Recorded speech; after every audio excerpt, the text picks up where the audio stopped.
Sebuah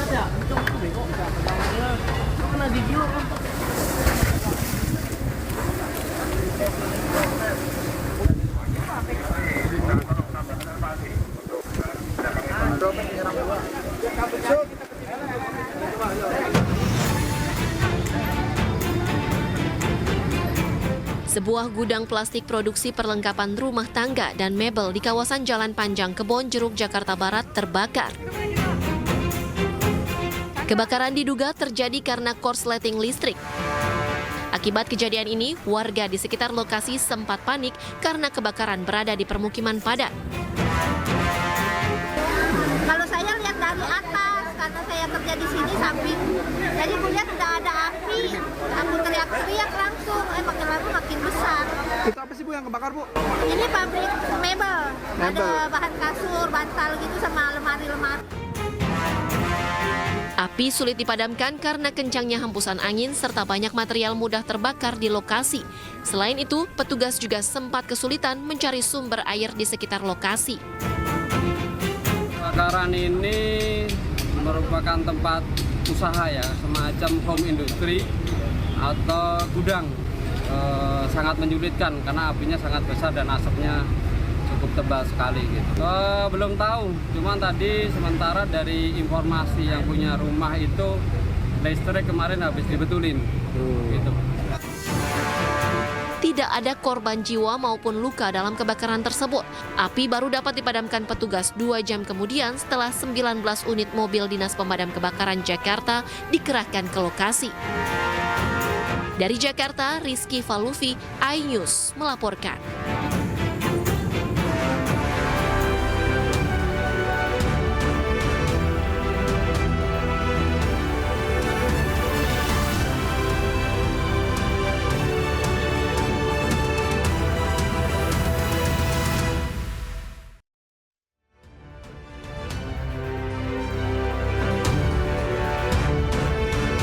Halo, selamat sore pemirsa. Demikian tadi berita pilihan dalam iNews Sore bersama saya Bria Baratinaya.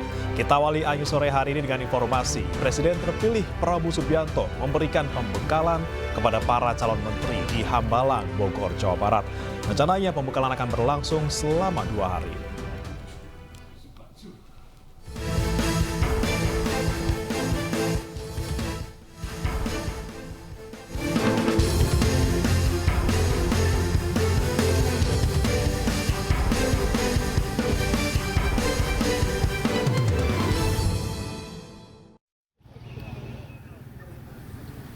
Puluhan calon menteri berdatangan di kediaman Presiden terpilih Prabowo Subianto di Hambalang, Bogor, Jawa Barat sejak pagi tadi.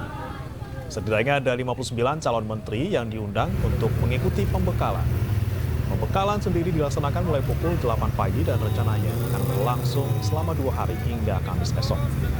Selain dihadiri para calon menteri dan calon wakil menteri, agenda pembekalan juga dihadiri sejumlah pejabat negara seperti Kapolri dan Panglima TNI.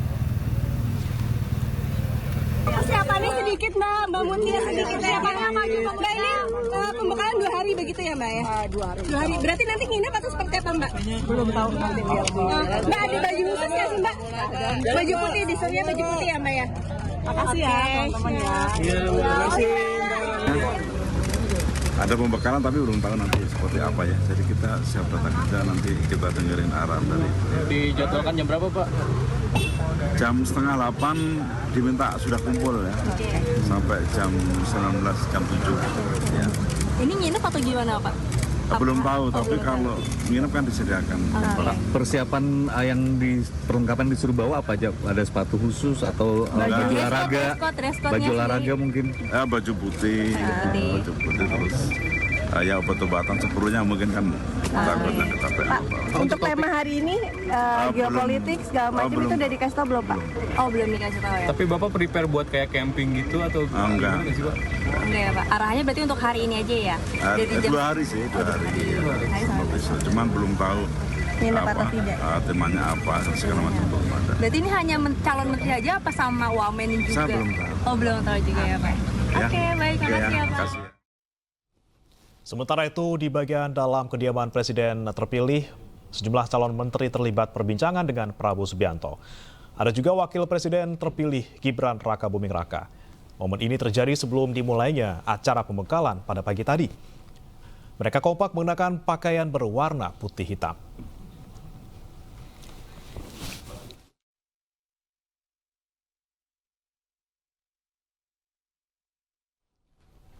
Dan untuk mengetahui suasana terkini pembekalan calon menteri dan wakil menteri Kabinet Prabowo Gibran, kami telah terhubung bersama rekan Else Casey yang saat ini berada di Hambalang. Selamat sore, Else.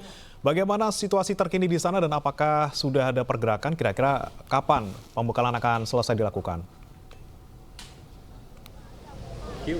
Ya, Bre dan juga pemirsa, setelah sebelumnya Presiden terpilih Prabowo Subianto telah memanggil sejumlah calon menterinya di kediaman beliau yang berlokasi di Kertanegara, Jakarta Selatan pada hari Senin lalu.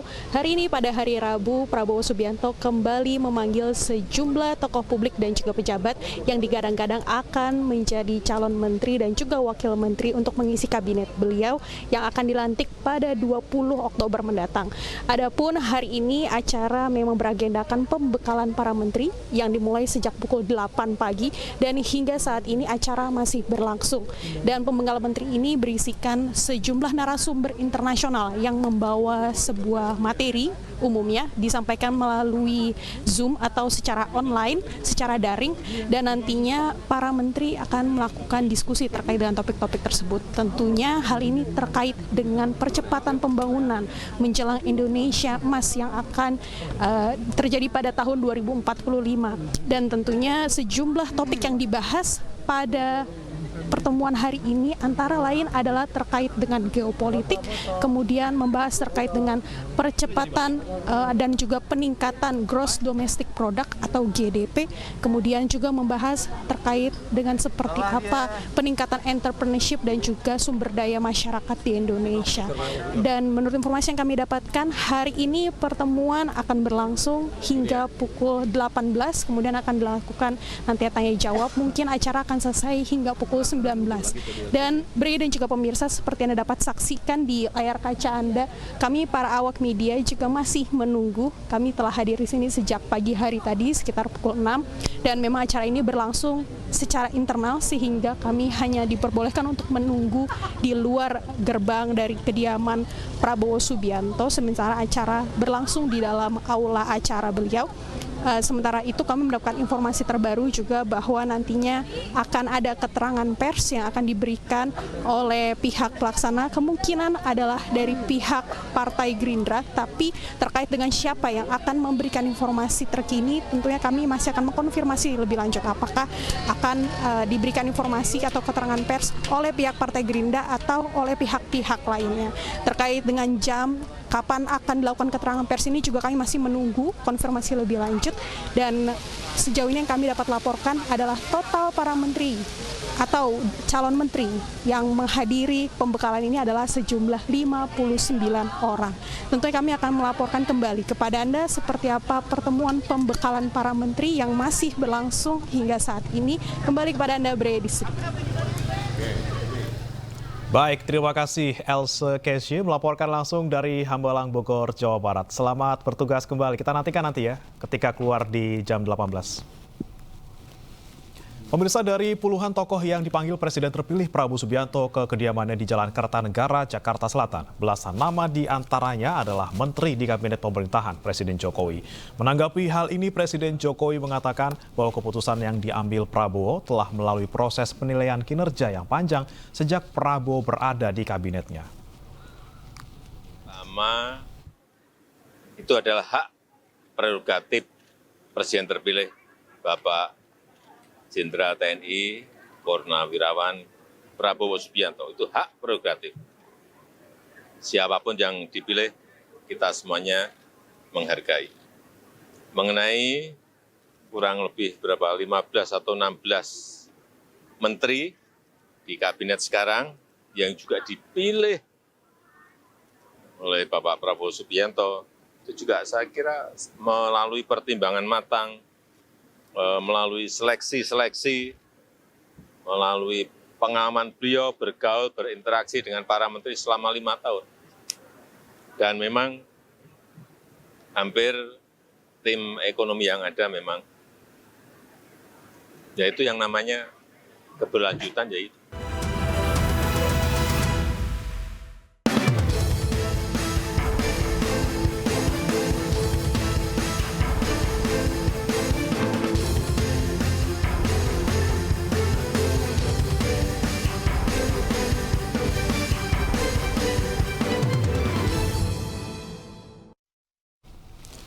Ada kembali di Ayu Sore pemirsa, lebih dari 100 tokoh dipanggil Presiden terpilih 2024-2029 Prabowo Subianto sebagai calon menteri dan wakil menteri serta calon kepala badan yang akan mengisi kabinetnya. Selain partai pendukung yang lolos parlemen, Prabowo juga mengakomodasi partai pendukung yang tidak lolos parlemen masuk dalam kabinetnya.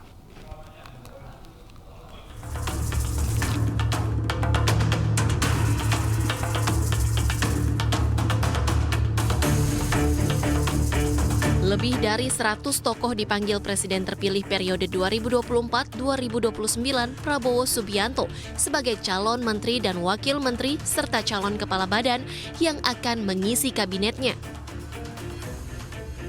Pemanggilan dilakukan selama 2 hari di kediaman Prabowo di Kertanegara, Jakarta Selatan. Hari pertama, setidaknya ada 49 tokoh sebagai calon menteri.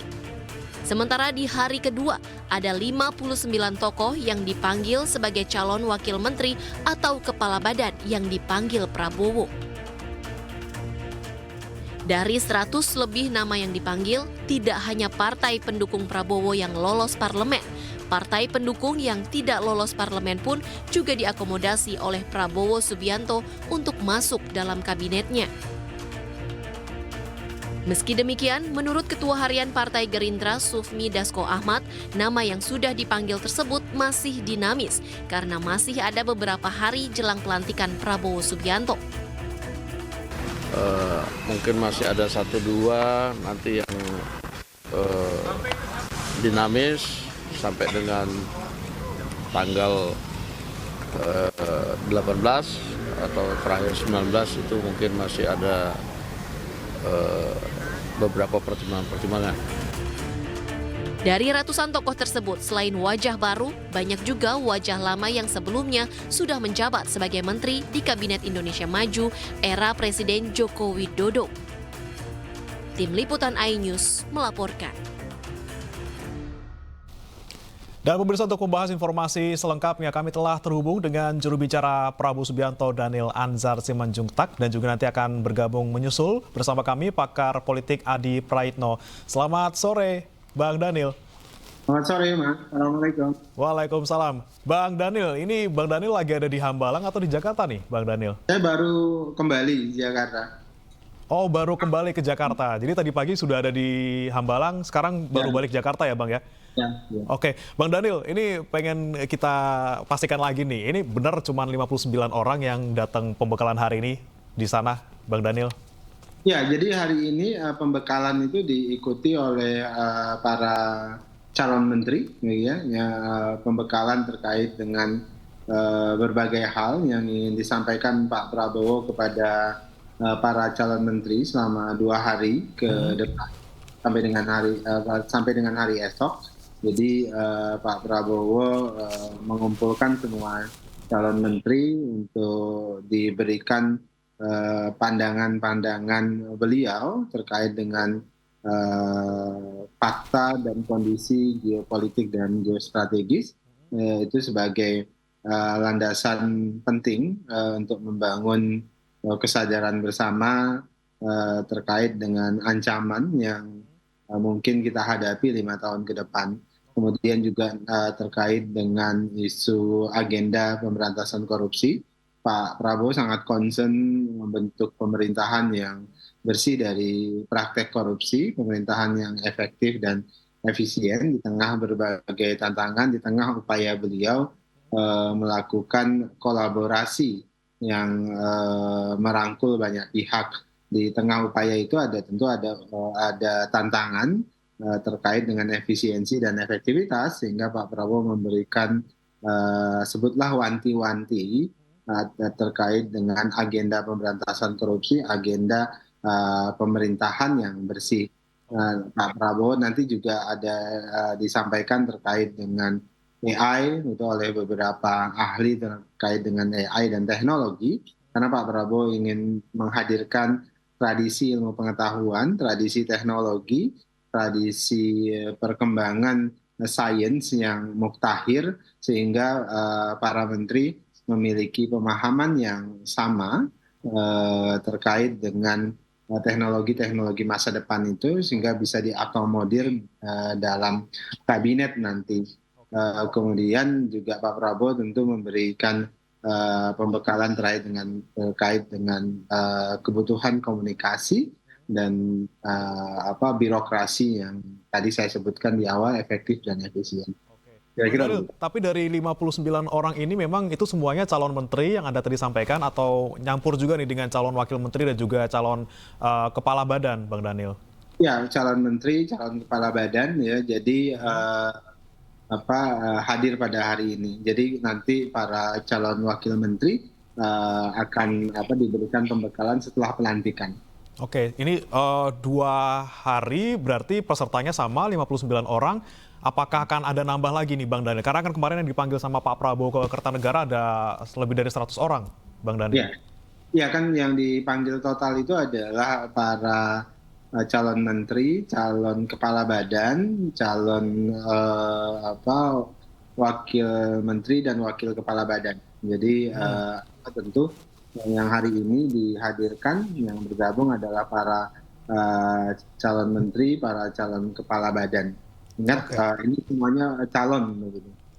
Masih calon semuanya ya, karena kemarin Bang Sufmi juga bilangnya masih dinamis, berarti belum fix ya Bang Daniel ya, masih bisa dikocok-kocok sampai nanti sebelum tanggal 20 ya?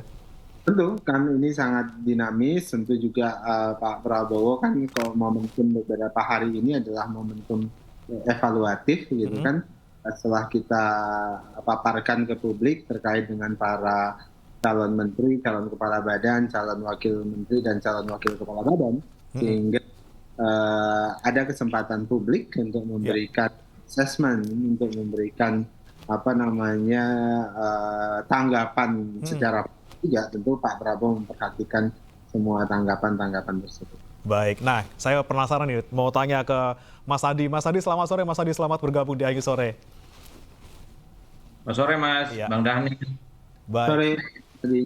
Ya, Mas Adi, ini kan tadi dikatakan oleh Bang Daniel bahwa Pak Prabowo juga ingin melihat seperti apa reaksi masyarakat, tanggapan masyarakat terkait siapa saja sosok-sosok yang kemarin dipanggil gitu ya, dan ini menjadi kandidat calon menteri, calon wamen ataupun calon kepala badan. Nah, kalau dari pandangan Mas Adi sendiri melihat sosok-sosok yang kemarin datang di Kertanegara seperti apa, Mas Adi?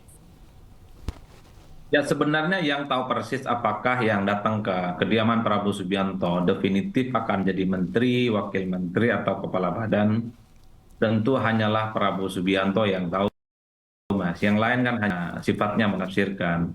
Tapi kalau kita melihat calon-calon menteri yang sempat juga audiensi seperti yang dilakukan oleh Pak Prabowo, Jokowi melakukan hal yang sama. Tapi kan ada juga beberapa orang yang tidak jadi menteri. Ada pertimbangan politik ya.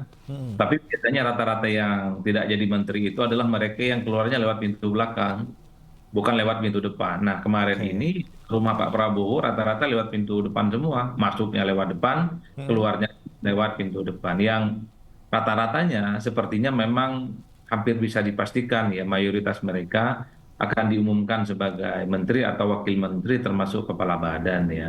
Tapi bagi saya sih sebenarnya terlepas dari menteri ataupun tidak, ini tentu semacam soft launching yang sepertinya ingin dilakukan oleh Prabowo Subianto terkait dengan sejumlah menteri dan wakil yang saya kira ini akan membantu selama 5 tahun di masa yang akan datang. Dulu biasanya di zamannya SBY ataupun Jokowi, soal audisi calon menteri ini kan biasanya sehari dilakukan setelah pelantikan. Ini justru dilakukan seminggu sebelum tanggal 20 ya, pelantikan presiden terpilih dan wapres terpilih.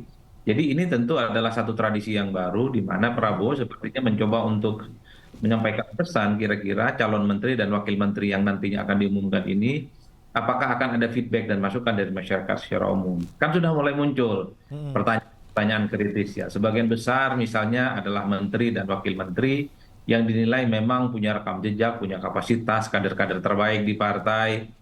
Mereka adalah terbaik di kalangan profesional ataupun terbaik dari kalangan ormas ya. Tapi ada juga yang nama-nama yang muncul ini relatif debutan dan tentu memancing perdebatan. Misalnya mantan istrinya Pak Ahok ya.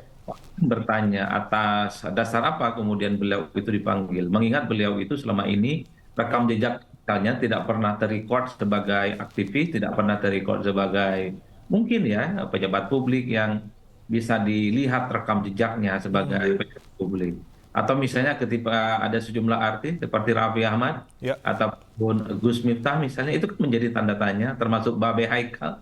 Kan itu kan ditanyakan oleh publik, dalam kapasitas apa tokoh-tokoh ini kemudian dipanggil juga di Hambalang. Kan biasanya yang dipanggil kemarin ini semacam kontes bagaimana calon menteri dan wakil menteri memberikan satu komitmen ya dan berdialog dengan Prabowo sebelum definitif diumumkan secara terbuka. Tapi mostly dari sekian begitu nama yang hadir kemarin di rumah Pak Prabowo, menurut saya adalah mereka yang rekam jejaknya sudah bisa diukur, Mas. Meski sebagai skill yang lain rekam jejak mereka agak sulit, misalnya seperti Raffi Ahmad, Gus Miftah, Bapak Haikal gitu ya. Kemudian Pak Pigai dan seterusnya dan seterusnya. Jadi perdebatan publik sebenarnya. Oke, jadi memang Bang Daniel, yang dilakukan oleh Pak Prabowo ini adalah tradisi baru yang sebelumnya dilakukannya bukan sebelum pelantikan tapi justru setelah, tapi sekarang dilakukan sebelum pelantikan.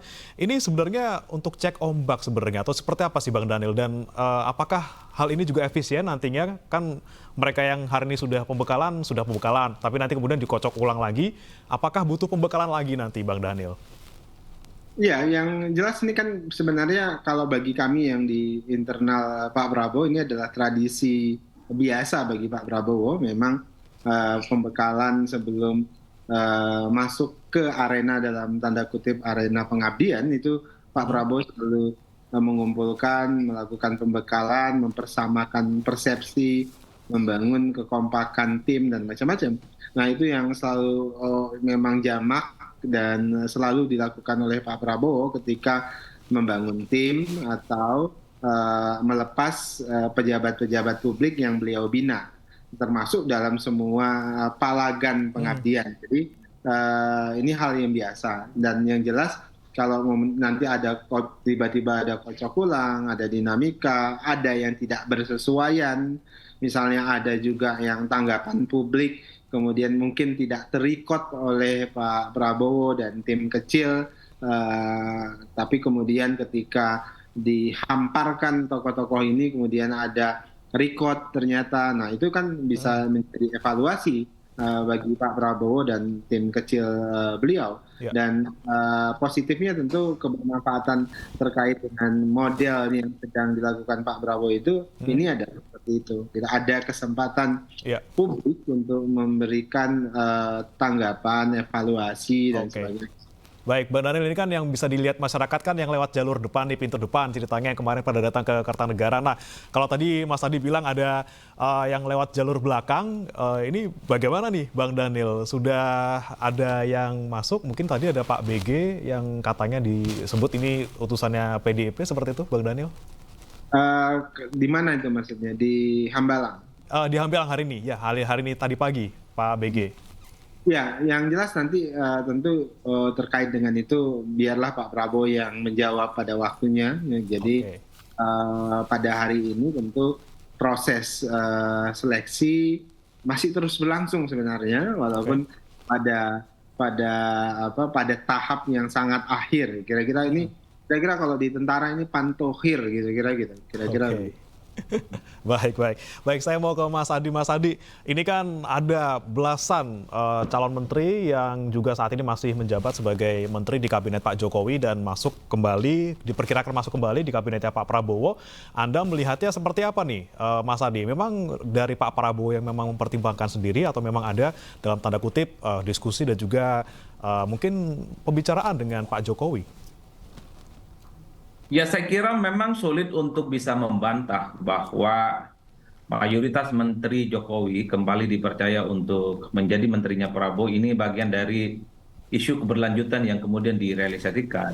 Dan juga harus diakui bahwa ini adalah kesepakatan dan kompromi politik antara Jokowi dan Prabowo Subianto yang kita tahu ide dan gagasan besarnya itu selalu memiliki titik temu yang sepadan ya. Jadi wajar kalau kemudian menteri-menteri ini dikaitkan dengan betapa Jokowi, Prabowo itu punya kesamaan menteri-menteri yang ada ini kemudian dipercaya tentu untuk mengakselerasi supaya visi misi dan kerja politik Prabowo dan Gibran di 5 tahun yang akan datang itu bisa dipercepat secara signifikan.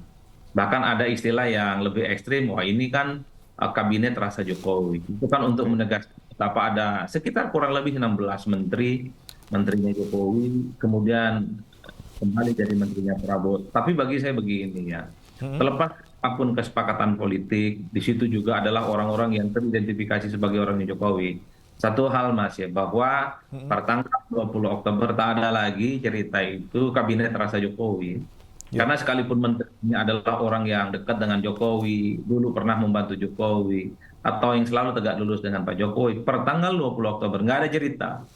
Menteri ini tak lagi bisa disebut sebagai orangnya Jokowi. Menteri ini adalah menteri dan pembantunya Prabowo Subianto. Karena secara regulasi menteri itu hanya tegak lurus pada presiden terpilih, bukan tegak lurus kepada mantan presiden. Jadi bagi saya, sehebat apapun misalnya nama-nama orang yang di-endorse atau mendapatkan masukan dari Jokowi, itu ya dalam konteks bagaimana perumusan kandidasi calon menteri di awal. Tapi setelah pelantikan, saya kira semua menteri ini tegak lurusnya, patuhnya, mendengarkan perintah-perintahnya hanya kepada Pak Subianto, bukan kepada yang lainnya. Baik, betul.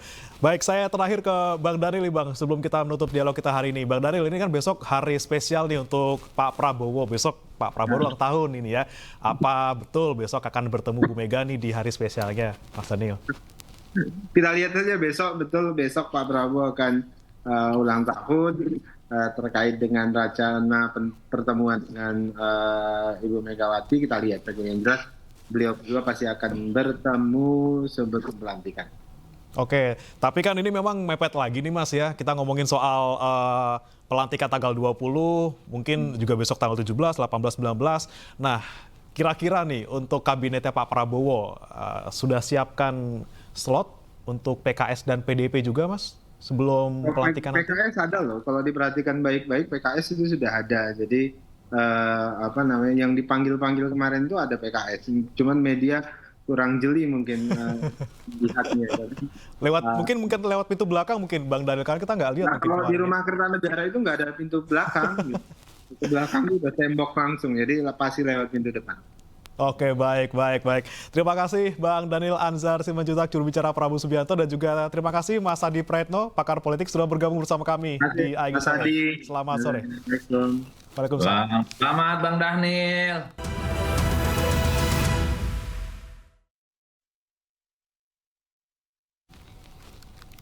Anda kembali di Ayu Sore pemirsa. Tidak hanya politisi, sejumlah tokoh muda dan publik figur juga dipanggil oleh Presiden terpilih Prabowo Subianto ke Kertanegara. Selebritas Raffi Ahmad datang ke Kertanegara bebarengan dengan Miftah Maulana Habibur Rahman atau Gus Miftah serta PLT Ketua Umum P3 Mardiono.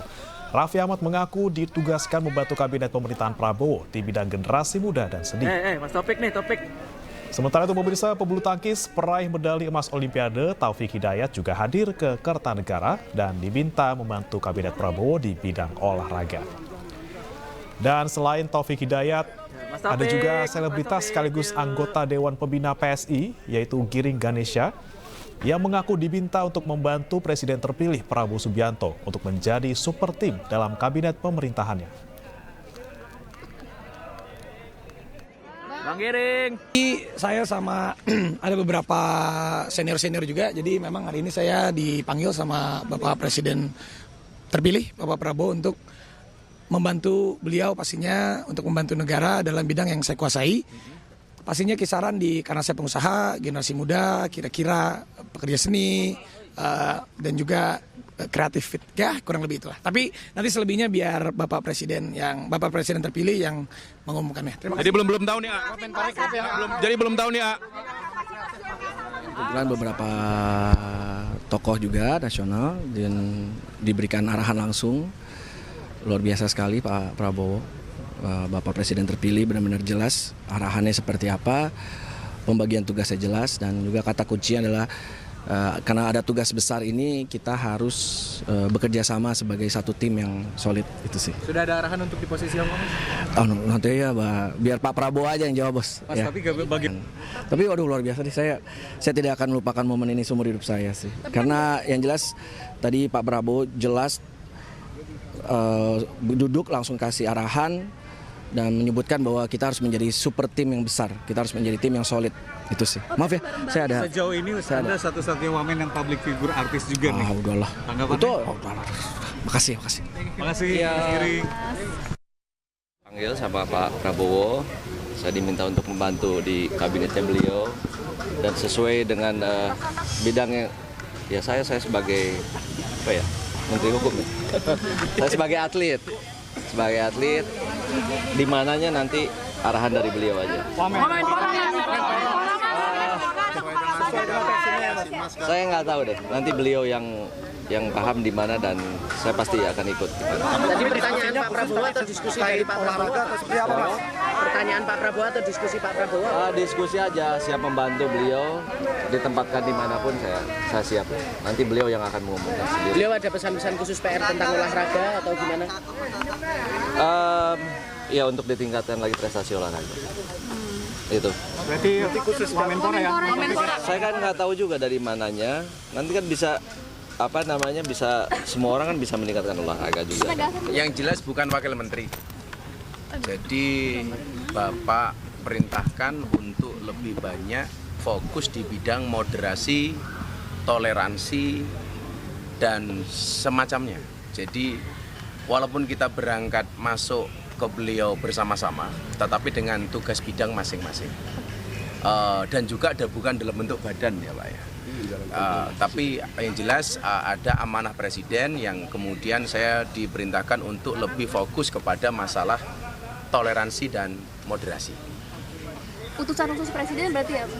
Ya saya belum tahu bahasanya seperti itu dan Arafi pun sama. Informasi lainnya pemirsa, Presiden Joko Widodo meresmikan Gedung Anak Muda Aceh Unggul Hebat atau Amanah di Aceh pada Selasa siang. Program Amanah yang diinisiasi BIN ini memiliki program unggulan sebagai wadah dalam menyalurkan kreativitas dan inovasi anak muda Aceh.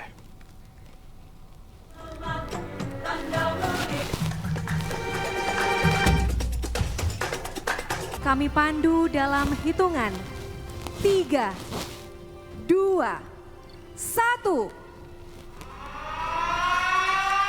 Didampingi Kepala BIN, Budi Gunawan, Menteri Kabinet Indonesia Maju, Kapolri, Panglima TNI, serta pejabat setempat, Presiden Joko Widodo meresmikan Gedung Anak Muda Aceh Unggul Hebat atau Amanah di Aceh pada Selasa pagi. Dalam kesempatan ini, Jokowi juga mengunjungi sejumlah karya dari anak muda di Amanah Youth Creative Hub ini, mulai dari industri kreatif, pertanian, dan juga teknologi. Jokowi mengaku bangga dengan inovasi dan kreativitas anak muda Aceh dalam wadah amanah ini.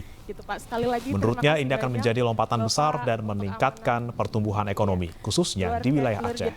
Sementara itu, Kepala BIN, Budi Gunawan, mengucapkan terima kasih atas dukungan atau ide yang diberikan oleh Presiden Jokowi, dan ia berharap agar momen ini dicatat sebagai sejarah yang akan terus melekat bagi anak muda Aceh. Amanah Youth Creative Hub merupakan arahan dari Presiden Jokowi yang diinisiasi langsung oleh Badan Intelijen Negara yang bekerjasama dengan Kementerian PUPR dan pemerintah daerah Provinsi Aceh. Amanah Youth Creative Hub ini akan selalu dikenang sebagai amanat Pak Jokowi untuk masa depan anak muda Aceh.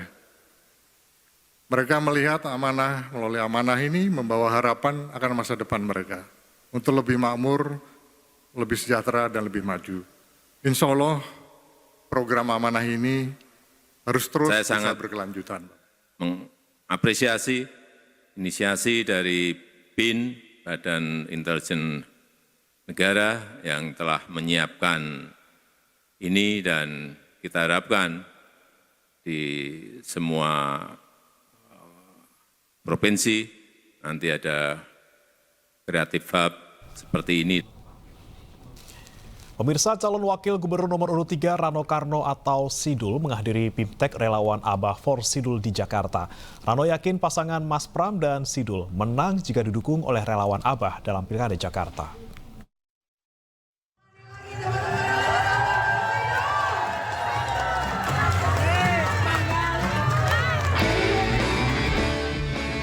Kedatangan Sidul di BIMTEK Relawan Abah Fordul disambut meriah.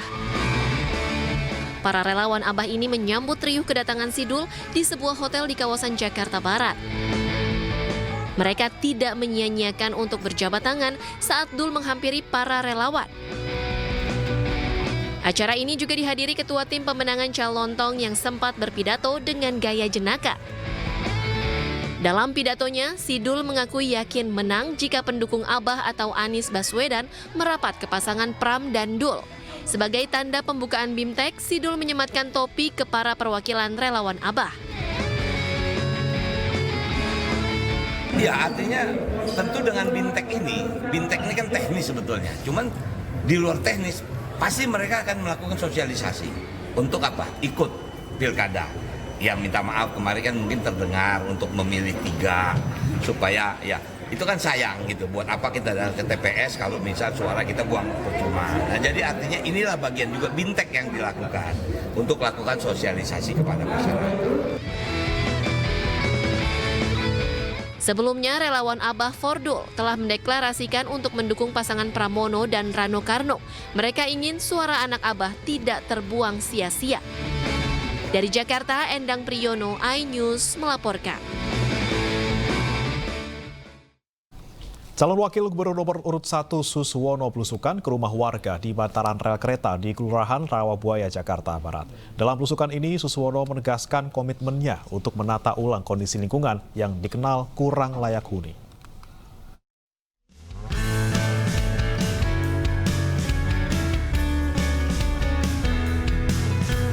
Dalam belusukannya, calon wakil gubernur nomor urut 1 Suswono menyaksikan langsung kondisi kehidupan para lansia yang tinggal dalam keterbatasan di kawasan bantaran rel kereta di Kelurahan Rawabuaya, Jakarta Barat, Rabu siang. Selain itu, Suswono juga menyayangkan masih banyak warga Jakarta meskipun memiliki status sebagai penduduk Jakarta, namun kesulitan mengakses berbagai bantuan pemerintah.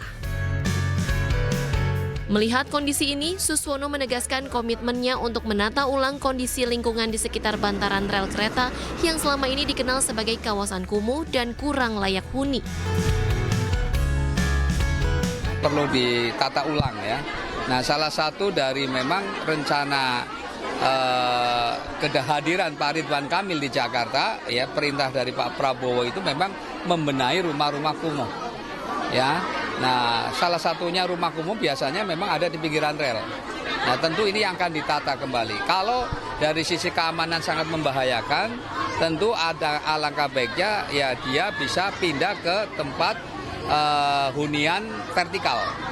Ya, jadi ini salah satunya yang bisa nanti dibangun hunian vertikal yang tentu yang bisa menjadi kompensasi dari tempat dia yang nanti akan dibongkar misalnya. Nah, daerah samping rel mungkin bisa kita jadikan nanti daerah ruang terbuka hijau.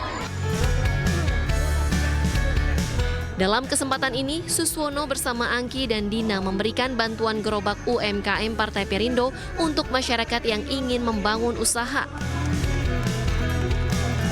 Ya, sesuai komitmen Partai Perindo adalah mengangkat kesejahteraan masyarakat, yaitu melalui UMKM. Jadi gerobak Partai Perindo ini tidak hanya dibagi di Rawabuaya, bahkan di seluruh Indonesia.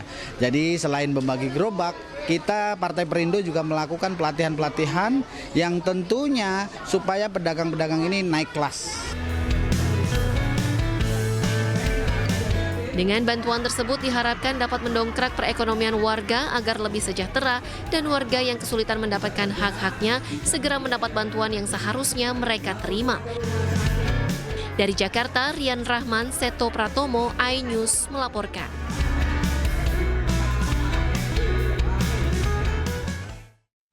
Informasi lainnya pemirsa, Wakil Menteri Pertahanan Muhammad Herindra dinyatakan lolos uji kelayakan dan kepatutan atau fit and proper test calon Kepala Badan Intelijen Negara.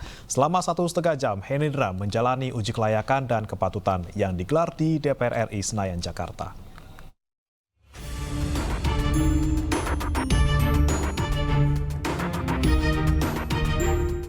DPR RI menggelar fit and proper test calon Kepala Badan Intelijen Negara Letjen TNI Purnawirawan Muhammad Herindra di ruang rapat Komisi 1 DPR Senayan, Jakarta, Rabu siang. Ketua DPR RI Puan Maharani menyebut Muhammad Herindra dinyatakan lolos sebagai calon tunggal kepala BIN dan akan dilantik Presiden terpilih Prabowo Subianto. Semua fraksi, 8 fraksi yang ada di DPR melakukan pertimbangan atau fit and proper terkait dengan calon kepala BIN atas nama Bapak Muhammad Herindra, yang mana hasil dari tim pertimbangan tersebut menyatakan Bapak Muhammad Herindra sebagai satu-satunya calon kepala BIN dinyatakan kami terima untuk bisa dilantik pada waktunya oleh Presiden yang nantinya akan dilantik pada tanggal 20 Oktober, yaitu Presiden yang akan datang, yaitu Presiden Prabowo Subianto. Usai dinyatakan lolos sebagai calon kepala BIN, Muhammad Herindra menggantikan Budi Gunawan dan akan bekerja serta berkolaborasi dengan semua pihak. Muhammad Herindra lahir di Magelang 30 November 1964 ini, merupakan lulusan Akademi Militer 1987. Sementara karir Muhammad Herindra sempat menjadi wakil Danjen Kopassus tahun 2013 hingga 2014. Kemudian menjabat menjadi Danjen Kopassus pada tahun 2015 hingga 2016. Lalu tahun 2016 hingga 2017 menjabat Pangdam 2 Siliwangi dan 2020 hingga 2024 menjabat sebagai Wakil Menteri Pertahanan. Dari Jakarta, Tim Liputan iNews melaporkan. 2 dekade kepemimpinan Presiden Joko Widodo mendapat pujian dari Kepala Badan Intelijen Negara Budi Gunawan. Menurut Budi, Presiden Jokowi merupakan sosok tokoh yang sangat mencintai Indonesia dan melakukan pembangunan secara merata di seluruh penjuru Nusantara. Yang sangat kita cintai, kita sayangi, dan kita banggakan, Presiden Republik Indonesia, Bapak Insinyur Haji Joko Widodo. Tepuk tangan untuk beliau. Beliau adalah presiden dengan approval rating terbaik di dunia hingga saat ini. Saya rasa tidak berlebihan karena Bapak betul-betul telah membangun dan memeratakan pembangunan di Indonesia. Tidak hanya Jawa sentris begitu, meskipun beliau asli dari Jawa, tetapi hatinya betul-betul untuk Indonesia. Tepuk tangan untuk Presiden kita, Bapak Joko Widodo. Jelang pelantikan Presiden dan Wakil Presiden terpilih pada 20 Oktober mendatang, Istana menggelar gladi kotor untuk alur penerimaan tamu-tamu kenegaraan di Kompleks Istana Jakarta.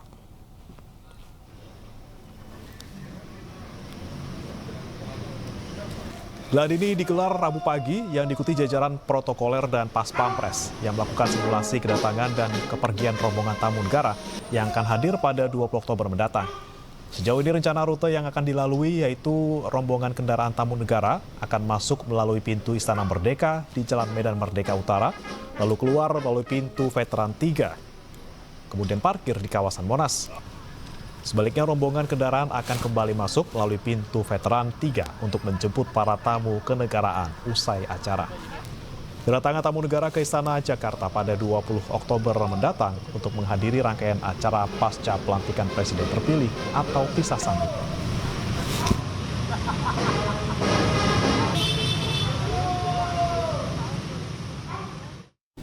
Pemirsa, Partai Perindo mulai menggelar musyawarah kerja di berbagai daerah di Indonesia sebagai langkah dalam menghadapi tantangan politik dalam 5 tahun ke depan. Penguatan struktur serta persiapan menghadapi pilkada menjadi agenda utama yang diangkat Partai Perindo untuk meraih kemenangan.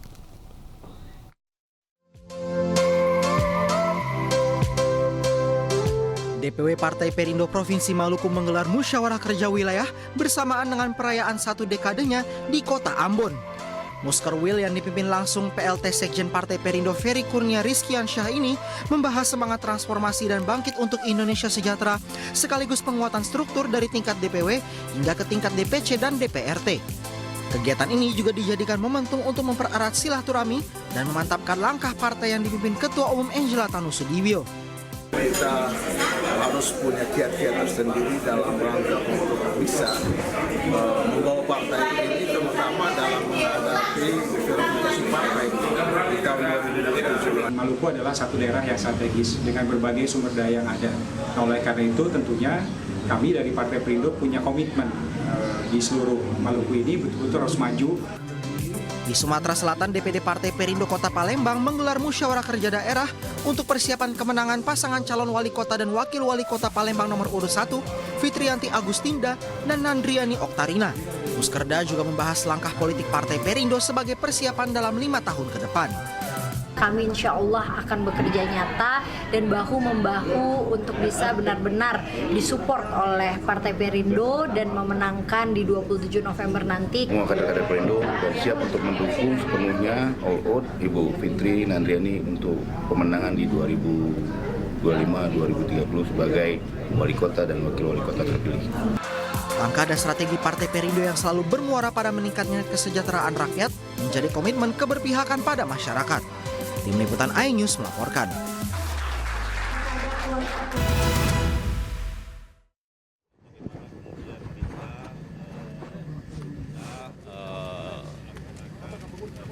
Melaksanakan kegiatan dalam rangka untuk mendukung kemandirian ataupun ketahanan pangan, kemudian menyangkut soal energi dan juga air. Nah, karena itu Presiden terpilih maksud saya menyatakan apapun yang terjadi, beliau meminta kepada kami semua untuk tidak mencoba-coba memanfaatkan APBN untuk kepentingan diri sendiri. Bang, semuanya ada Pak BG juga ya, Bang? Ada Pak Asranas Bang? Saya tidak berkompeten untuk menyampaikan siapa-siapa yang hadir. Yang pasti akan sama karena materinya hanya mendengarkan materi dari Presiden terpilih. Nanti akan kami disampaikan lagi. Saya belum tahu, nanti tergantung jadwal yang akan dikirim oleh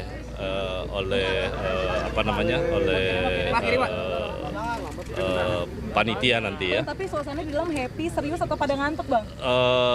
Semuanya sama, jadi semua secara seksama mengikuti apa yang menjadi arahan dan mengikuti secara seksama dari semua pemateri. Ya, Tadi terima kasih ya. satu-satu ini menteri apa, ini menteri apa? Belum ada, sama sekali belum ada. Itu soal siapa di mana nanti akan diumumkan oleh Presiden.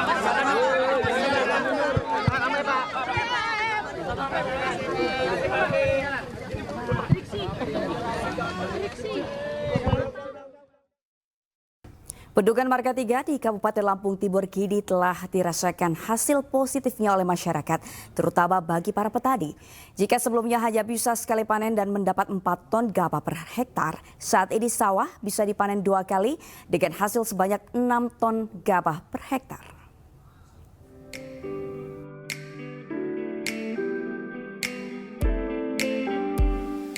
Bendungan raksasa yang berada di Kecamatan Marga 3 membawa dampak positif bagi masyarakat, terutama bagi para petani.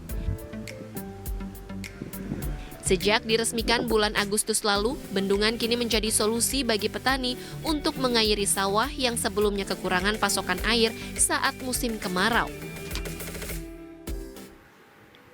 Air ke depan akan menjadi sebuah hal yang sangat penting bagi kehidupan kita. Sangat penting sekali. Oleh sebab itu, manajemen pengelolaan air dimanapun di semua provinsi sekarang ini akan menjadi fokus pemerintah. Dengan seimbangnya pengairan dari bendungan, sawah petani dapat dipanen sebanyak 2 kali hingga 6 ton per hektar dari sebelumnya hanya dapat dipanen 4 ton per hektarnya. Tidak hanya memasok air untuk sawah saat musim kemarau, bendungan juga dapat mencegah banjir di persawahan saat musim penghujan karena bisa menampung 42,31 juta meter kubik air. Kini petani tidak lagi khawatir tanaman di lahan garapannya bakal gagal panen akibat air sungai yang meluap. Sebelum ada bendungan Marga 3 itu banjirnya seberapa sih, Pak? Wah, ini hilang nih, Bang. Apa atap ini sisa tinggal atapnya gubuk ini. 4 meter ada ya? Oh ya lebih, Bang. Ya sekitar 4 meter lah. Untuk hasilnya alhamdulillah signifikan. Kita naik Yang tadinya per hektar itu cuma 4 ton bisa sampai ke 6,5 ton kita naiknya untuk peningkatan hasil panen. Tidak hanya berdampak positif pada lahan pertanian, bendungan juga berdampak pada perbaikan infrastrukturnya. Warga mengaku akses menuju desa mereka saat ini menjadi baik dan perputaran roda perekonomian desa semakin lancar. Ini sebelumnya jalan ini sebelum ada bendungan kayak mana kondisinya, Pak? Ya jelek, Mas. Jelek ya? Iya. Ada berapa tahun itu jelek kondisinya? Lama, Mas. Ada 5 tahun. 5 tahunan ya. Tapi setelah ada bendungan ini seperti apa? Ya, lumayan bagus. Bagus ya. Proyek pembangunan Bendungan Marga 3 dimulai sejak 2017 lalu. Bendungan memiliki tinggi 321,76 meter dan lebar puncak mencapai 7 meter dengan luas genangan 2.313 hektar. Bendungan dibangun dengan menelan anggaran sebesar 846 miliar rupiah. Dari Lampung Timur Lampung, Tinus Ristanto, iNews melaporkan. Pelatih Timnas Indonesia Shin Tae-yong mengakui keunggulan Cina yang berhasil kalahkan skuadnya. Namun Shin Tae-yong tetap memuji skuadnya yang telah lakukan penampilan terbaik. 오늘 경기 비록 졌지만 우리 선수들 또한 최선을 다했고 좋은 경기 했고 뭐 여기서 뭐 끝난 것이 아니니까 다음에 잘 준비해서 또 좋은 경기 결과를 가져올 수 있게끔 준비하겠습니다. 뭐 첫 번째 골, 두 번째 골 마찬가지겠지만 볼에 좀 더 집중력. 첫 번째 골 들어갈 때 우리가 조금만 더 집중했으면 그런 골은 쉽게 주지 않았을 텐데 그 부분이 너무 아쉽다. 두 번째 골도 볼 컨트롤 미스테이크 했을 때 우리가 그걸 좀 더 내 볼로 만들었으면 절대적으로 골 먹지 않는 상황이 왔을 텐데 그런 부분이 많이 아쉽다. 볼에 있어서 좀 더 집착을 하고 우리 볼로 가져오기 위해서 강하게 싸워줘야 된다. 그 생각합니다.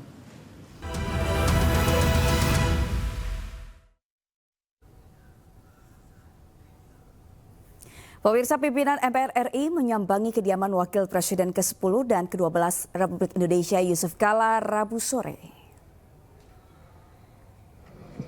Sejumlah pimpinan MPR RI datang ke kediaman Wakil Presiden ke-10 dan ke-12 Republik Indonesia Yusuf Kala. Pertemuan yang berlangsung tertutup ini untuk menyerahkan undangan pelantikan Presiden dan Wakil Presiden terpilih. Sementara itu agenda pelantikan Presiden dan Wakil Presiden terpilih diagendakan berlangsung pada 20 Oktober mendatang di Gedung Nusantara Kompleks Parlemen Senayan, Jakarta. Kami menyampaikan undangan kepada beliau untuk acara tanggal 20 Oktober. Yang ketiga, kami mengharapkan kehadiran beliau pada acara sidang MPR yang acaranya tunggal, yakni pelantikan Presiden dan Wakil Presiden hasil pemilihan umum 2024, dan beliau alhamdulillah berkenan hadir pada acara tersebut.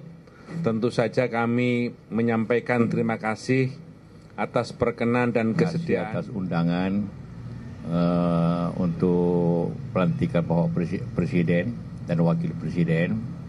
Dan tentu adalah kehormatan bagi saya untuk hadir dalam acara tersebut. Karena kita semua sebagai bangsa 8 bulan menunggu-nunggu hari yang paling penting ini. Dari kita tadi bicara sedikit, berbincang, mungkin ada saat ini diperpendek waktu menunggunya, terlalu panjang dengan berbagai cara gitu kan. Presiden terpilih Prabowo Subianto memberikan pembekalan pada calon Menteri Kabinet Prabowo Gibran di kediamannya di Hambalang, Bogor, Jawa Barat hari ini. Rencananya pembekalan akan berlangsung selama 2 hari.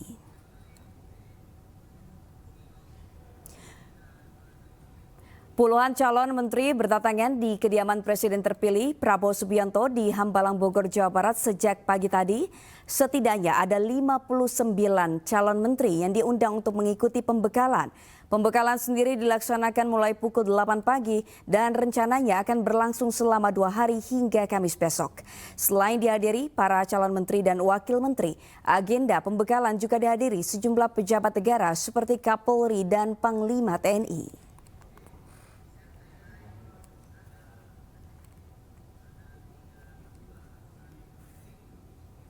Dan untuk mengetahui suasana terkini pembekalan calon menteri dan wakil menteri Kabinet Prabowo Gibran, kami telah terhubung dengan rekan Giselia Nuraba yang saat ini berada di Hambalang. Gisel, bagaimana suasana terkini di Hambalang? Ya baik, selamat malam Sabrina dan juga pemirsa. Di hari pertama pembekalan calon menteri oleh Presiden terpilih Prabowo Subianto, saat ini terpantau memang sudah ada sejumlah calon menteri yang sudah meninggalkan lokasi pembekalan, yakni tepatnya di kediaman Prabowo Subianto di Padepokan Garuda Yaksa, Hambalang, Bogor. Dan salah satunya yakni Supratman Andi Adgas yang juga merupakan Menkumham di era Jokowi saat ini. Tadi kami melihat juga sudah meninggalkan lokasi, yang mana dari Supratman sendiri menyampaikan bahwa Prabowo berpesan pada calon menterinya agar para menteri dari kabinet Prabowo Gibran ini bisa menggunakan APBN secara benar dan harus digunakan untuk rakyat. Namun memang hingga saat ini kami belum mendapatkan informasi atau keterangan pers secara pasti dari pihak Prabowo, karena memang masih ada sejumlah calon menteri yang saat ini masih berada di dalam lokasi Padepokan Garuda Yaksa untuk mendapatkan pembekalan di hari pertama ini. Dan pemirsa, kami tadi memang sempat mendapatkan video dari tim media Prabowo begitu, yang terlihat dalam video tersebut ada para calon menteri yang menerima pembekalan di hari pertama ini. Ada juga terlihat wakil presiden terpilih yakni Gibran Rakabuming Raka yang turut hadir mendampingi Prabowo Subianto dalam pembekalan di hari pertama. Dan pemirsa, terlihat juga tadi ada sejumlah menteri dari kabinet Joko Widodo, diantaranya ada Erlangga Hartarto, kemudian Erick Thohir, Pratikno hingga Sri Mulyani yang juga hadir pada pagi hari ini sebelum pukul 8 pagi waktu Indonesia Barat. Namun Sabrina dan juga pemirsa, dari tayangan video tersebut sayangnya tidak menyertakan suara, sehingga kami tidak bisa mendengar secara jelas interaksi yang terjadi antara para calon menteri ini dengan Gibran dan juga Prabowo Subianto. Sebagai informasi, pembekalan ini dilakukan secara tertutup di Padepokan Garuda Yaksa, Hambalang, Bogor, Jawa Barat, yang sudah dimulai sejak pukul 8 pagi waktu Indonesia Barat, yang diikuti oleh 59 calon menteri. Dari informasi yang kami dapatkan, ada juga terdapat sejumlah tema pembekalan pada hari ini, diantaranya yakni tema geopolitik, kemudian produk domestik bruto, hingga tentang kesuksesan sebuah negara. Dan rencananya pembekalan hari ini akan berlangsung hingga pukul 7 malam dan digelar selama 2 hari, mulai hari ini hingga besok Kamis 17 Oktober 2024, yang juga merupakan bertepatan dengan hari ulang tahun Prabowo Subianto. Sehingga saat ini kami masih terus menunggu seluruh calon menteri tersebut untuk meninggalkan lokasi, dan kami masih terus menunggu informasi atau keterangan pers dari pihak Prabowo Subianto. Demikian kembali ke Anda, Sabrina. Terima kasih Giselia Nurama, selamat bertugas kembali.